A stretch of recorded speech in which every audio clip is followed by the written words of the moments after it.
দর্শক চরম লজ্জায় গুহারা হারলো বাংলাদেশ। আর তাই বাংলাদেশের এমন হারে আইসিসি থেকে বাংলাদেশকে সবুজ সংকেত দিয়ে যা বলল।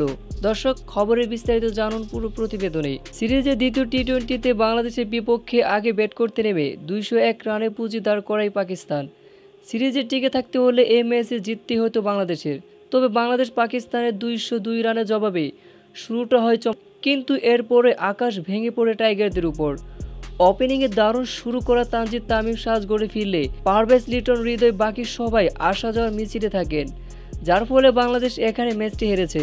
তবে শেষ মুহূর্তে শেষ দিকে মিরাজ, তানজিম সাকিব মোটামুটি ব্যাটিং করতে থাকেন, কিন্তু এরপর পাকিস্তানি বোলারদের দাপটে গুটিয়ে যায় বাংলাদেশ।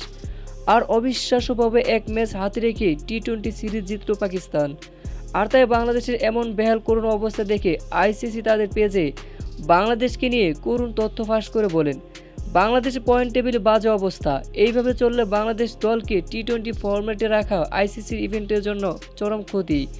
অন্যথায় বাংলাদেশকে আইসিসি প্যানেল থেকে মুছে দেওয়া হতে পারে।